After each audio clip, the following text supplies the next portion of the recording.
We have another example on the board. Anytime you are going to see problem like this, you're supposed to be very careful. Why? Because we have resistor and diode connected parallel.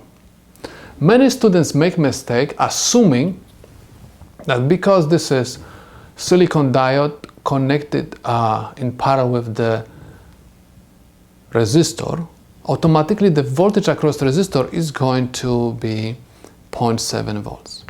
And when they finish solving the problem, they realize that their answer do not look good. It means that they forget about the very important thing, that before you are going to assume that we have 0.7 volts across this resistor, right? We're supposed to make a simple test. So let me show you how to solve this problem, okay, in the way to avoid the confusion. So because I have resistor and diode in parallel, right, I have to check what voltage is going to appear across this resistor if this diode is disconnected. This is very important, because if the voltage across this resistor without the diode, right, is less than 0.7 volts, the diode is not going to conduct. It's going to behave like an open circuit, right? But if the voltage across the resistor is going to be greater than 0.7, it means that the voltage at these two components is going to be equal 0.7. What I mean by that? So first we are going to find the voltage, right, across this resistor without considering this diode, okay? So let's forget about the diode for a moment, okay? And let's write the KVL equation. Always you have to look at the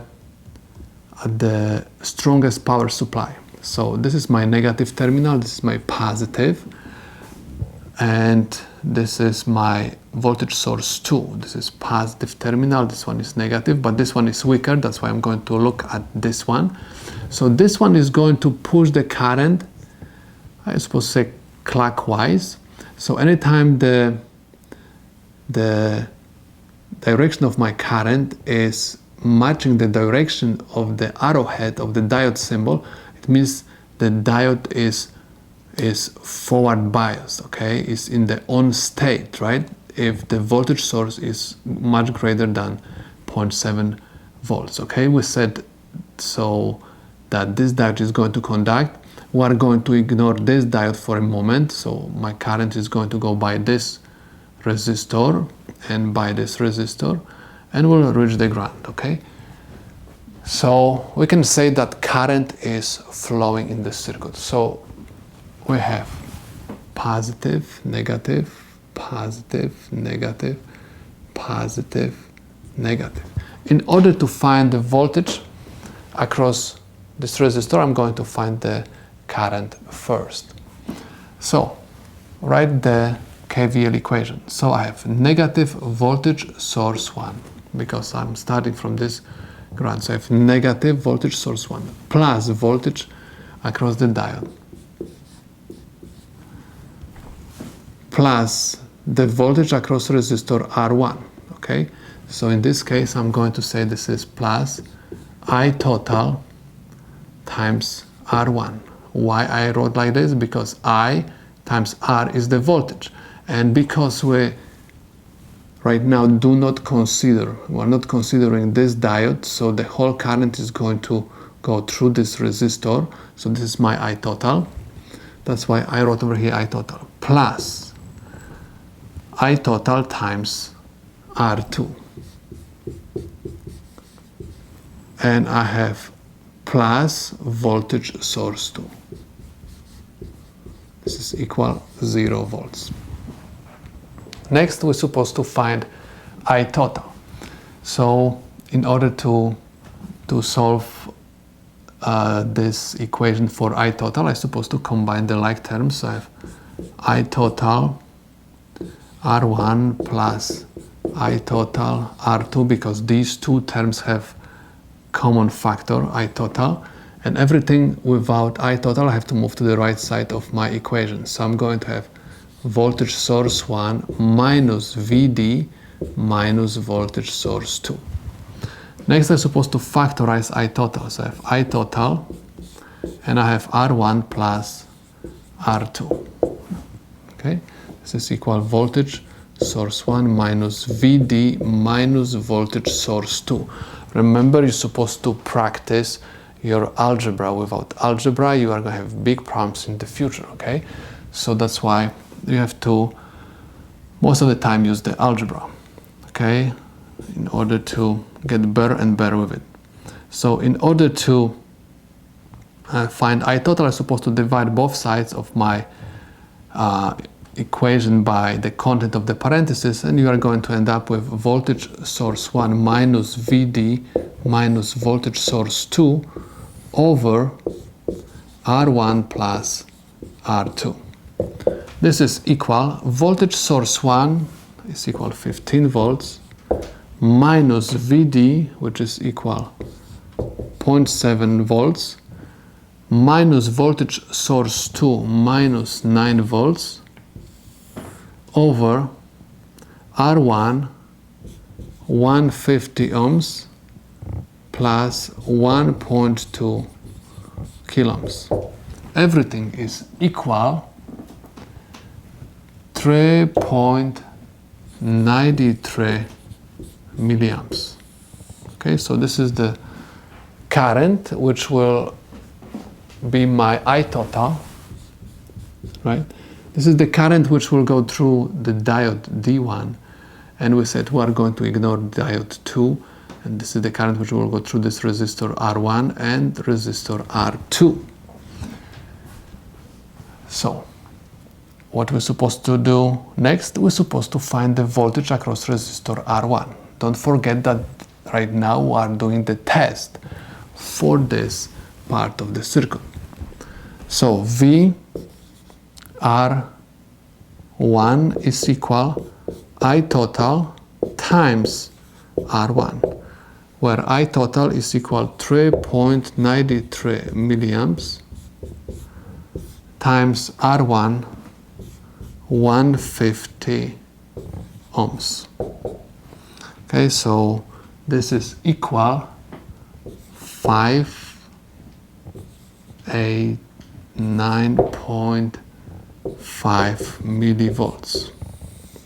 What this value is telling me, the value which I obtain is telling me that the voltage across this resistor, right, is equal 589.5 millivolts, which is much less than the voltage needed to turn this diode on. Okay, so it means that this diode is going to stay off, right? It's not going to conduct.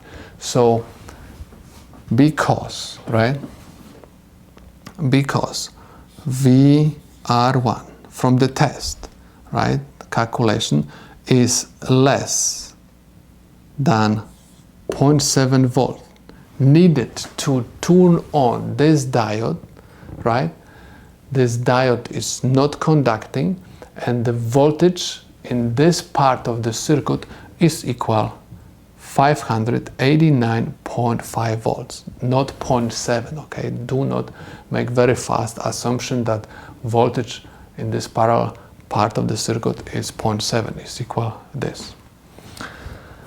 So, so what we can say?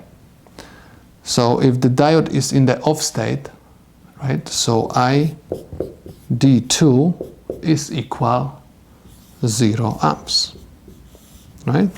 One more time, this voltage is not sufficient to turn on this diode. The diode is off, it's behaving like an open circuit. That's why the current through this diode is equal 0 amps.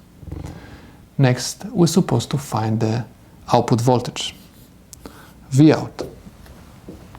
Output voltage is nothing else, just the voltage, right, between the output terminal and ground. Okay, so we have what? Vout is equal I total, right, positive, because I'm going this way. So So I have positive I total times R2. Okay, don't forget that the current times resistance is equal voltage. So I total times R2 is equal VR2. And I have positive sign over here because this is positive terminal of my voltage source. That's why I'm going to write over here plus voltage source 2. So this is equal. I total, we found, is 3.93 milliamps times R2, which is equal 1.2 kilohms, plus voltage source 2, which is equal 9 volts. Everything is equal 13.71 volts. Okay, so this is my output voltage. Next, we're supposed to find power at resistor R2. P R2 is equal I total, because total current goes through resistor R2, raised to the second power times R2. I total is equal 3.93 milliamps raised to the second power times R2, 1.2 kilohms. This is equal 18.53 milliwatts. Okay, so this is the power at resistor R2. Next, we're supposed to find the total voltage. Total voltage is the sum of the voltages in the circuit. So I have V total is equal, so I have voltage source 1, right? Voltage source 1, and I'm going to have minus voltage source 2. Why? Because this voltage source is going to push the current counterclockwise, right? And I start solving my problem from the strongest power supply. So I'm going to say that V total is equal voltage source 1 minus voltage source 2. One more time, we have to subtract them because voltage source 1 is going to push the current clockwise. Voltage source 2 is pushing the current counterclockwise. So these two currents are going to oppose each other. That's why we're supposed to subtract these two voltages. So this is equal 15 volts minus 9 volts, and this is equal 6 volts. So this is the total voltage in my circuit. Next, I'm supposed to find the total power. P total is equal I total times V total, where I total we found is equal 3.93 milliamps, and V total we just found is equal 6 volts. So P total is equal 23.58 milliwatts. Okay, and at this moment we can say that the problem is solved.